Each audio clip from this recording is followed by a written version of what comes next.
大家有冇諗過行入一間寺廟會見到幾千隻青蛙呢？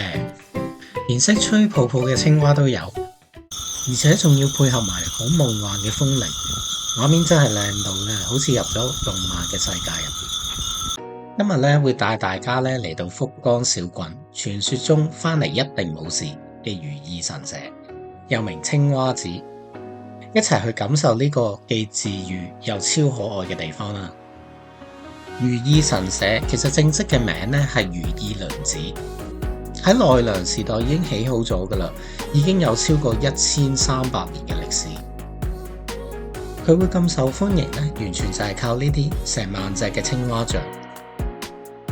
原來喺日文入邊咧，カエル即係青蛙，亦都係同翻嚟嘅讀音一樣嘅，所以都有翻嚟嘅意思。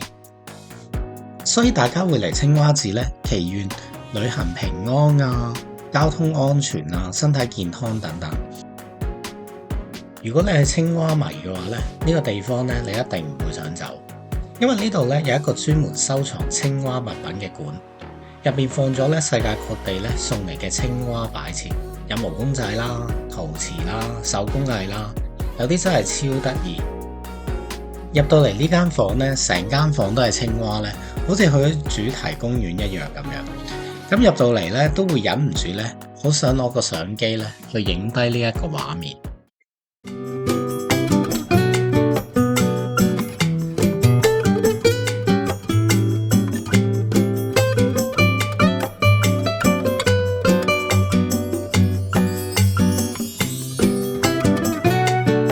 呢個青蛙寺咧，其實範圍都好大，有好多唔同嘅角落咧，你哋可以發掘一下。咁例如咧，呢尊咧識得吹泡泡嘅青蛙像啦，咁佢會喺個口度咧吹啲波波出嚟啦。咁見到呢一個畫面咧，都係好靚啦，而且有一種咧好似去咗遊樂場或者公園嘅感覺嘅。連呢個俾參拜者洗手同埋漱口嘅手水蛇咧，都係咁有氣勢嘅，成條金龍咧，好似喺個水池度湧咗出嚟咁啊！跟住再行到上去咧，一個類似庭園嘅地方咧，除咗都係一樣咧，有好多青蛙像之外咧，咁佢亦都有好多咧，好似金石良言嘅句子咧，刻咗喺啲石度嘅。我真係超中意呢一句啊！今を幸せに生きる。咁佢本身咧，今を生きる咧就已經有活在當下嘅意思，就唔理過去啦，亦都唔擔心未來啦。咁但係咧，佢仲要再加多個咧幸せに喺中間咧，咁就真係好幸福咁樣去活在當下咧，真係太有意境啦。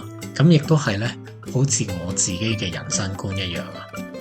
咁呢條路咧一路行落去咧，都仲有好多呢啲咁嘅金句喺度噶，每隔幾步就已經有一句噶啦。咁唔知大家又會最中意係邊一句啦？咁唔識日文都唔緊要嘅。可以用手機翻譯咧，都可以理解到每一句嘅意境嘅。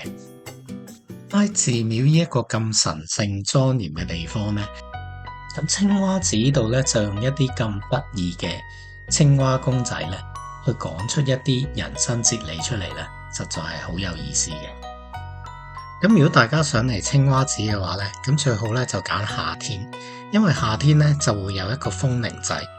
咁佢有條風鈴走廊咧，就掛滿咗色彩繽紛嘅風鈴。咁呢個都係一個打卡嘅熱點嚟嘅。咁喺社交媒體咧都好紅嘅。如果當你行喺中間嘅時候咧，有風吹過咧就更加好。咁當全部風鈴一齊喺度響嘅時候咧，就好似一個夏日嘅交響樂咁。其實掛滿風鈴咧，都唔單止係呢一條走廊。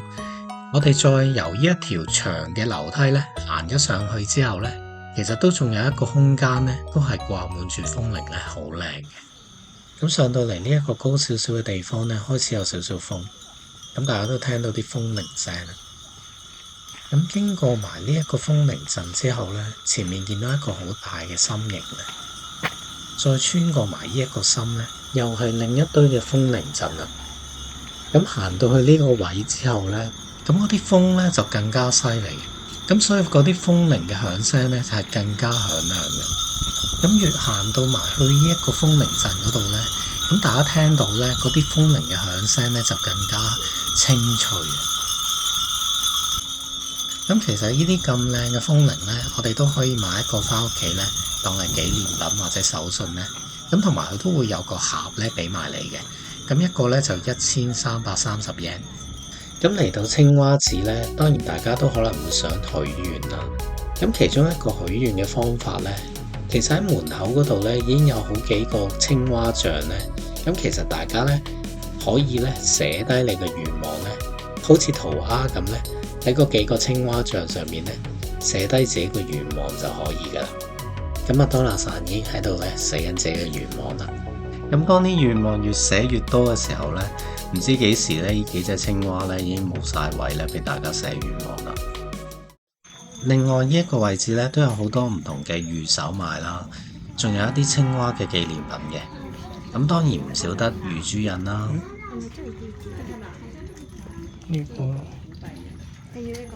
咁我哋去親神社呢，都一定會儲御朱印嘅。見到啲御守都有啲青蛙公仔喺上邊啦。咁我覺得最靚最得意就係呢一個啦。咁有好大隻青蛙嘅公仔喺中間呢，寫住卡喺度嘅御守嘅。咁但係當然都要睇下你想祈願乜嘢啦。譬如如果想祈願小朋友呢健康冇事咁樣成長呢，咁就可以買呢個啦。咁另外當然都有啲交通安全啊嘅御守啦。咦，多拿さん似乎睇中咗呢一隻青蛙喎。咁佢係一粒好似個波咁，究竟呢個係咩嚟嘅呢？其實佢係一個豆翁嚟嘅。我 keep 下加啲個波士。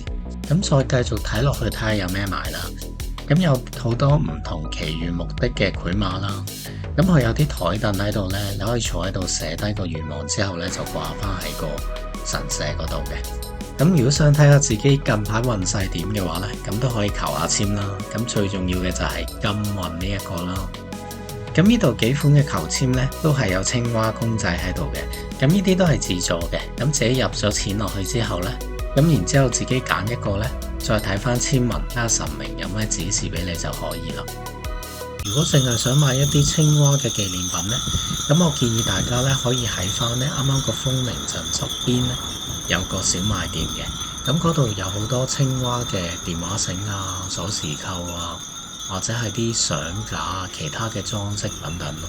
咁都可以買翻啲紀念品翻去。同埋仲有一樣嘢，最後提大家呢，其實呢一個青蛙寺呢，喺四季度呢都有唔同嘅花開嘅。咁大家喺唔同嘅季節嚟呢，可能都會有機會睇到櫻花啊、繡球花啊，或者係紅葉等等。而交通方面呢，因為呢個青蛙寺呢，距離福岡市中心都比較遠嘅。咁無論揸車或者係搭車呢，由天神啊或者博多呢啲地方呢過嚟呢，都要1個鐘頭左右。